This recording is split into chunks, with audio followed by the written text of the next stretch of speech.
Уследете неделното интервју на Слободна Европа. Во него гостин е вице-премиерот за евроинтеграција на Македонија Фатмир Бесими.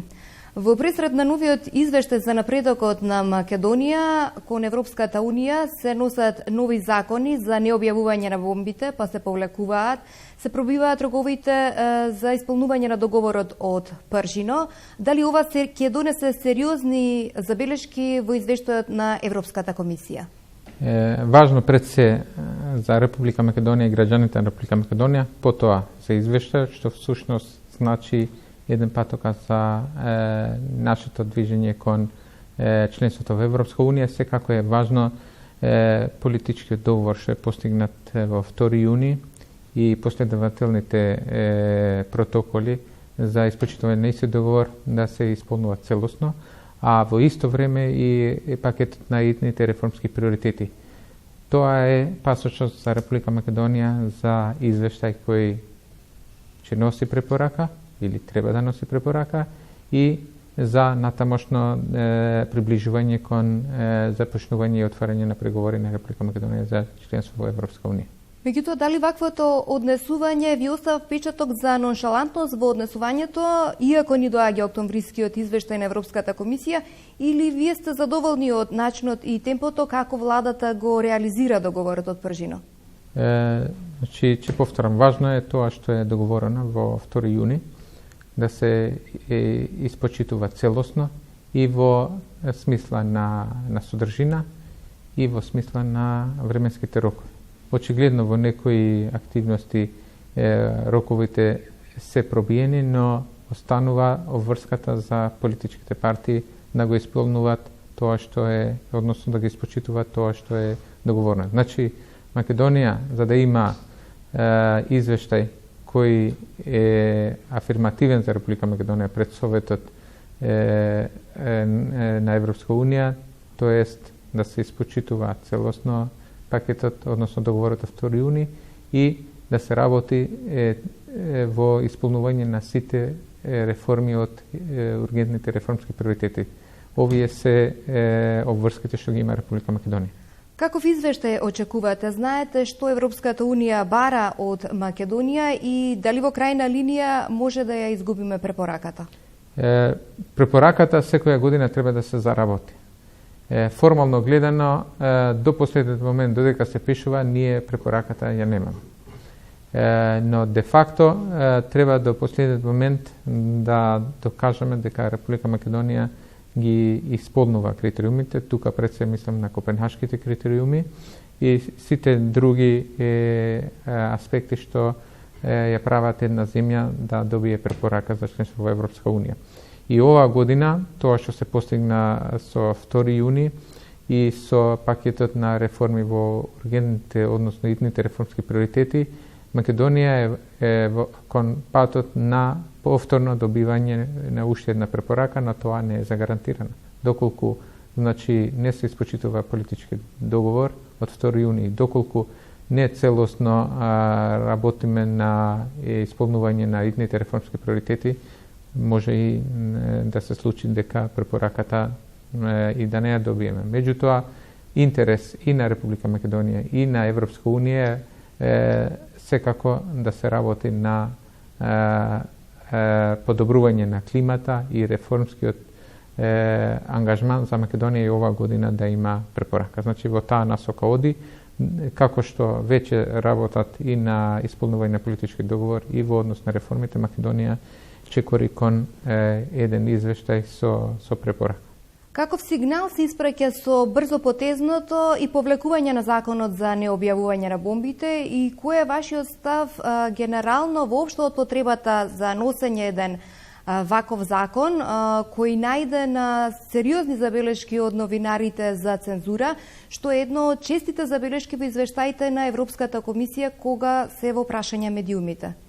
Ова е важна и сензитивна тема и секако треба да се гледа во пакет, значи заедно со законот и институцијата на специјалниот обвинител во Република Македонија, кој има надлежност во таа област, и законот за свиркачи, така наречен свиркачи, односно тие што информираат во однос на овие прашања. Значи, тоа што е важно Република Македонија да обезбеди во овој процес е еден транспарентен, кредибилен процес, независни институции со кредибилитет да се води еден процес на објективен начин, каде што од една страна ќе се заштити тоа што е загарантирано уставно право на индивидуалност, приватност и интегритет, а од друга страна ќе се лоцира, адресира на еден објективен и транспарентен начин и професионален начин тоа што е одговорност за евентуални злоупотреби на јавни положени позиции, што всушност е и јавен интерес на граѓаните на Република Македонија. Тогаш Македонија ќе покаже дека има капацитет да гради институции со кредибилитет согласно стандардите на Европска унија. Но дали воопшто е потребно носењето ваков закон?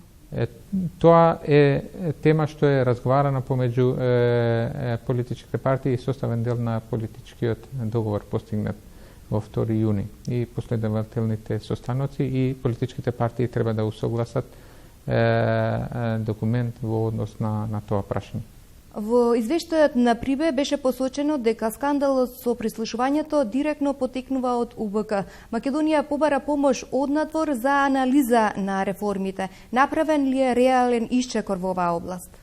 Во ресорното министерство значи има два процеса во овој контекст, како што беше предвидено согласно препораките, значи во извештајот на Прибе или извештајот на експертите, значи да се адресират сите препораки што се дадени, со тоа што во овој дел, ради сензитивност и ради тоа што треба да се врати кредибилитетот на таа институција, е побарано значи поддршка од една земја со искуство на Европска унија, која треба да работи на целата процедура и методологија на работењето на таа институција, а да се адресират препораките на извештајот на Прибе, а во исто време има и таа ексмисија од неколку земји од Европска унија што работат на делот што се препораките во однос на следење на комуникација. Дали мислите дека на гласачкото тело му должите во вашиот мандат Македонија да направи посериозно приближување кон Европската унија и треба ли владата да понесе одговорност за тапакањето во место и лично вие? Секако дека процесот на членство на Република Македонија во Европска унија е тема што граѓаните го поддржуваат. Процесот на европски интеграции треба да покаже резултати и секако дека во секој дел, во секоја област, секој треба да си го сноси својот дел од одговорноста. Во контекст на тоа за одговорноста пред граѓаните, во април, значи наредната година, како што е планирано, на избори граѓаните ќе го дадат својот глас, а секако во однос на тоа до каде оди процесот во одредени области, секој треба да се сноси своја одговорност, а во овој контекст секако и јас како подпредседател на влада во задолжен за европски прашања во делот што е значаен за овој процес за Македонија да пристапи во наредните фази на членство со Европска унија.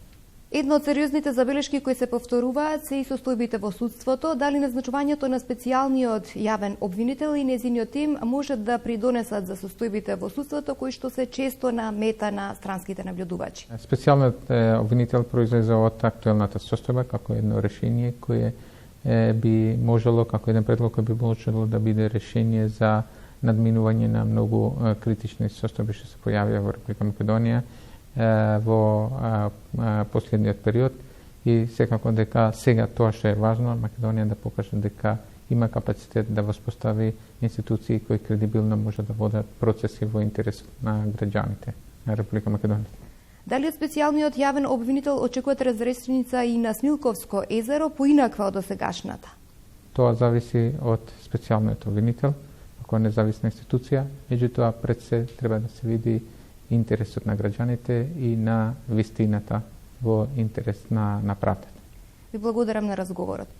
Благодарам на вас. Го следевте неделното интервју на Слободна Европа. До гледање.